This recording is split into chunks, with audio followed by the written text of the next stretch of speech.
s'inscrit dans la perspective de partager avec l'opinion nationale et internationale les avancées politiques et socio-économiques réalisées par notre leader, son Excellence M. Macky Sall, président de la République. Mesdames et messieurs, chers journalistes, la Fédération nationale des comités d'entreprise républicains est une structure de l'Alliance pour la République, APR, conformément à l'article 14 au point 7 de la section 2 des statuts du parti portant sur les organismes internes intitulé Fédération nationale des comités d'entreprise républicains. Les CER regroupent en leur sein plusieurs comités, réseaux et mouvements citoyens et regorgent également de jeunes cadres de très haut niveau. Les CER ainsi présentés poursuivent l'objectif général de contribuer à la massification de l'APR, mais aussi de faire la promotion de l'entrepreneuriat et de l'employabilité des jeunes et des femmes. Et dans ce cadre, d'importantes réalisations ont été enregistrées depuis sa création.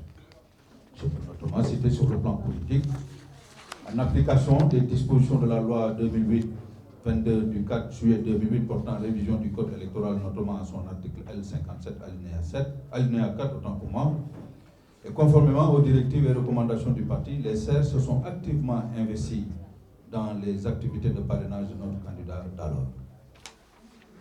À ce titre, les CER sont parvenus à collecter plus de 15 000 signatures réparties dans les 45 départements, représentant ainsi une contribution importante dans la validation de la candidature de notre candidat à l'élection présidentielle dernière. Les CER ont participé activement aussi à la campagne électorale de 2019 pour soutenir leur candidat. La stratégie de campagne adoptée par les CER est basée sur les visites de proximité, porte à porte, et sur les caravanes de sensibilisation. Ainsi, plusieurs localités du pays ont été visitées pour amener les populations à adhérer à notre projet de réélection de notre candidat dès le premier tour. Les CER ont également pris part à plusieurs meetings de forte mobilisation. Les plus déterminantes ont été notées à Kaolack, à Fatick, à Guédiawaye et au stade Léopold Sédar Senghor. Sur le plan socio-économique, les CER ont facilité à 96 promoteurs d'accéder au crédit à travers la délégation à l'entrepreneuriat rapide. Pour ce qui concerne la formation et l'insertion des jeunes, les CER ont facilité à plus de 1500 jeunes l'acquisition de bourses d'études, de formation à travers divers secteurs. Les CER ont offert également des bourses d'études à des jeunes dans le cadre de la formation entreprise, école-entreprise, en collaboration avec le ministère en charge de la formation professionnelle. Et plus récemment, les CER ont mené une campagne de sensibilisation soutenue dans toutes les régions de Dakar et de Thiès pour contribuer à la lutte contre la propagation de la pandémie de Covid-19. Ce bref rappel des réalisations des CER APR montre tout simplement que c'est une entité très dynamique au sein de l'APR pour porter encore une fois la vision de son Excellence, M. le Président de la République. Mesdames et messieurs, chers journalistes, aujourd'hui, nous engageons un tournant décisif dans la vie politique de notre nation, avec l'organisation successive d'élections locales, législatives, présidentielles entre 2022 et 2024, dans un contexte marqué par la pandémie de Covid-19 et des défis pour la relance de l'économie post-Covid. C'est dans ce cadre qu'il est important de veiller, avec l'usage tout azimut des réseaux sociaux, de clarifier le débat politique avec une démarche de rupture mettant particulièrement en avant le bilan très honorable du président de la République dans les domaines de la santé, de l'éducation, des infrastructures routières, de l'agriculture au sens large, de l'entrepreneuriat des femmes et des jeunes, de l'économie numérique et j'en passe. La démarche de rupture, c'est également un engagement citoyen responsable des jeunes pour consolider les acquis démocratiques dans la paix sociale et dans le progrès. Sur le plan socio-économique, après une période de croissance soutenue de 6% en moyenne au cours des 6 dernières années 2014-2019, la pandémie est venue porter un coup dur à l'économie nationale. La propagation du virus ne menace pas seulement les vies humaines, elle perturbe également les activités économiques, en affectant des secteurs vitaux tels que le tourisme, la restauration, la pêche, le commerce, l'éducation et les transports. Cette situation pourrait se traduire par un ralentissement de la croissance prévue à 0,7% en 2020 contre 5,3% en 2019. La gestion de la crise a occasionné un réaménagement des budgets, un resserrement du marché financier intérieur, un fléchissement des investissements et un assouplissement des engagements financiers internationaux.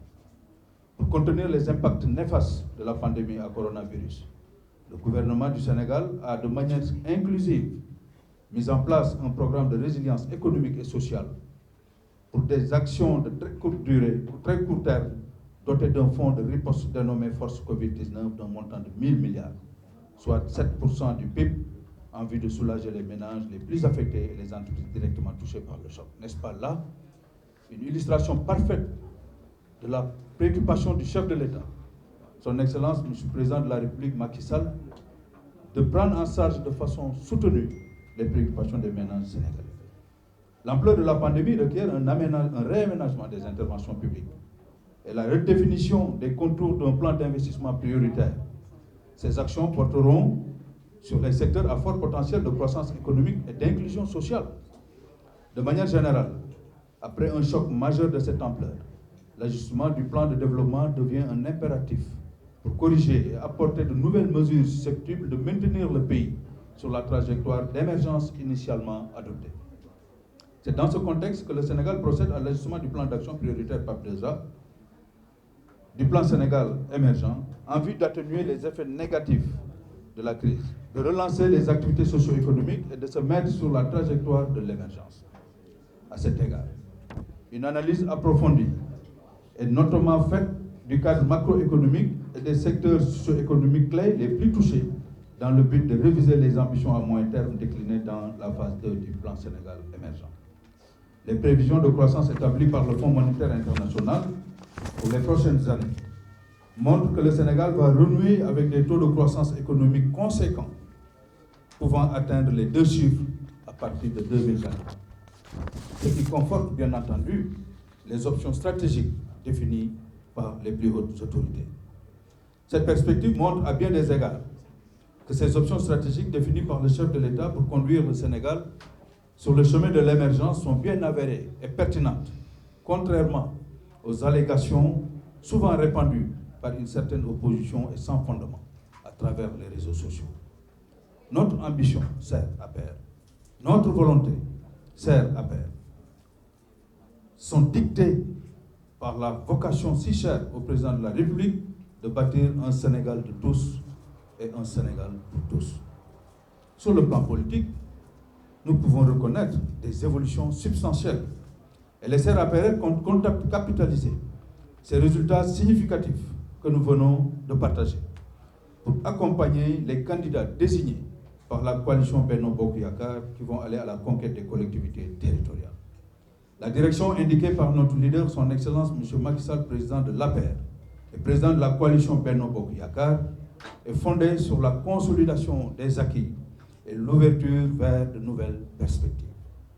Telle est la compréhension des enjeux par les CRAPR, qui comptent déployer des cellules de conseil stratégiques auprès des coordonnateurs nationaux et départementaux de campagne de la coalition Benno Bokk Yakaar.